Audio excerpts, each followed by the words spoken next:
Chandrashekhar, SD Krishnappa ಇನ್ನು ಹಲವು ಮುಖಂಡರು ಕಾಂಗ್ರೆಸ್ ಬಿಜೆಪಿ ಪಕ್ಷ ತೊರೆದು ಬೃಹತ್ JDS ಪಕ್ಷ ಸೇರ್ಪಡೆಯಾಗಿದ್ದು, ಇದರಿಂದಾಗಿ ಪಕ್ಷಕ್ಕೆ ಆನೆ ಬಲ ಬಂದಂತಾಗಿದೆ ಎಂದು ಮಧುಗಿರಿ ಶಾಸಕರಾದ MV ವೀರಭದ್ರಯ್ಯ ಹೇಳಿದರು.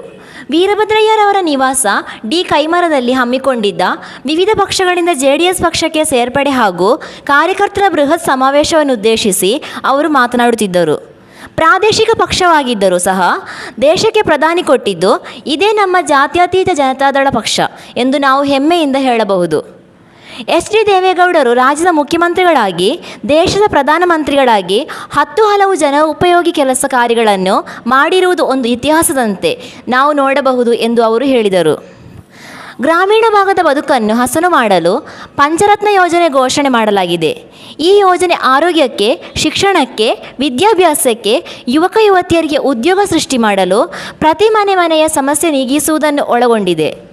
ರಾಜ್ಯದಲ್ಲಿ JDS ಪಕ್ಷ ಅಧಿಕಾರಕ್ಕೆ ಬಂದರೆ ವಿಧವೆಯರಿಗೆ ಪಿಂಚಣಿ 800ರಿಂದ 2500ಕ್ಕೆ ಏರಿಕೆ ಮಾಡಲಾಗುವುದು. ರೈತರ ಶ್ರೀಶಕ್ತಿ ಸಂಘ ಸಾಲಗಳ ಮನ್ನಾ, ಹಲವು ಯೋಜನೆಗಳು ಕಾರ್ಯರೂಪಕ್ಕೆ ಬರುತ್ತದೆ. ಮುಖ್ಯವಾಗಿ ಮಧುಗಿರಿ ಜಿಲ್ಲೆಯ ಕನಸು ನನಸಾಗುತ್ತದೆ. ಆಗ ಸ್ಥಳೀಯವಾಗಿ ಉದ್ಯೋಗ ಸೃಷ್ಟಿಯಾಗುತ್ತದೆ ಎಂದರು.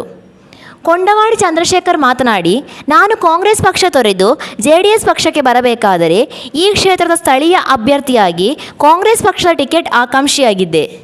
ಕಾಂಗ್ರೆಸ್ನ ಹೈಕಮಾಂಡ್ ಸೌಜನ್ಯಕ್ಕಾದರೂ ಮಾತನಾಡಿಸಿಲ್ಲ. ಏಕಾಏಕಿ ಅಭ್ಯರ್ಥಿಯನ್ನು ಘೋಷಿಸಿದರು. ಅನಿವಾರ್ಯ ಪರಿಸ್ಥಿತಿಯಿಂದ ಕಾಂಗ್ರೆಸ್ ಪಕ್ಷದ ಸದಸ್ಯತ್ವಕ್ಕೆ ರಾಜೀನಾಮೆ ನೀಡಿ ಅಧಿಕೃತವಾಗಿ JDS ಪಕ್ಷಕ್ಕೆ ಸೇರುತ್ತಿದ್ದೇನೆ ಎಂದರು. ಈ ಹಿಂದೆ ಇದೇ ಜನತಾದಳದಿಂದಲೇ ನಾನು DCC ಬ್ಯಾಂಕ್ ನಿರ್ದೇಶಕನಾಗಿದ್ದೆ. ಜಿಲ್ಲಾ ಪಂಚಾಯಿತಿಯ ಟಿಕೆಟ್ ಸಹ ಲಭಿಸಿತ್ತು. ರಾಜಕೀಯ ಪಕ್ಷದಲ್ಲಿ ನುಡಿದಂತೆ ನಡೆಯುವ ವ್ಯಕ್ತಿ ನಮ್ಮ ಕುಮಾರಣ್ಣ. ಈ ಕ್ಷೇತ್ರದಲ್ಲಿ ವೀರಭದ್ರಯ್ಯನವರಿಗೆ ಶಕ್ತಿ ತುಂಬಿದರೆ ರಾಜ್ಯದಲ್ಲಿ ಕುಮಾರಣ್ಣನಿಗೆ ಶಕ್ತಿ ತುಂಬಿದಂತೆ ಎಂದು ವೀರಭದ್ರಯ್ಯರವರ ಪರ ಮತ ಯಾಚಿಸಿದರು. ಈ ಸಂದರ್ಭದಲ್ಲಿ ಪುರಸಭೆ ಅಧ್ಯಕ್ಷರಾದ ತಿಮ್ಮರಾಜು, ಸದಸ್ಯರಾದ ನಾಣಿ, ಚಂದ್ರಶೇಖರ್ ಬಾಬು, MR ಜಗನ್ನಾಥ್, ಗಂಗರಾಜು, ಆಸಿಯಾ ಶಾಜು, ಮಾಜಿ ಪುರಸಭೆ ಸದಸ್ಯರಾದ ಅಲೀಂ ಉನ್ನೀಸಾ, ಮಾಜಿ ಜಿಲ್ಲಾ ಪಂಚಾಯಿತಿ ಸದಸ್ಯರಾದ SD ಕೃಷ್ಣಪ್ಪ, ದೊಡ್ಡಯ್ಯ, ಜಿಲ್ಲಾ ಯುವ ಕಾಂಗ್ರೆಸ್ ಅಧ್ಯಕ್ಷರಾದ ವೆಂಕಟೇಶ್ ಕೃಷ್ಣಪ್ಪ, ಮುಖಂಡರಾದ ಕಂಬದಹಳ್ಳಿ ರಘು, ಸಲ್ಮಾನ್, ನಾಗಭೂಷಣ್, ಗೋವಿಂದರಾಜು, ಕಾಂಗ್ರೆಸ್ನ ಯುವ ಮುಖಂಡ ಹರ್ಷದ್, ಕೊಡಗೇನಹಳ್ಳಿ ಜಬೀವುಲ್ಲಾ, ಅಲ್ಲು ಮಾಮು ಮತ್ತು ಸಾವಿರಾರು ಸಂಖ್ಯೆಯಲ್ಲಿ ಪಕ್ಷದ ಕಾರ್ಯಕರ್ತರು ಇದ್ದರು. ವರದಿ ಅಭಿತ್ ಮಧುಗಿರಿ.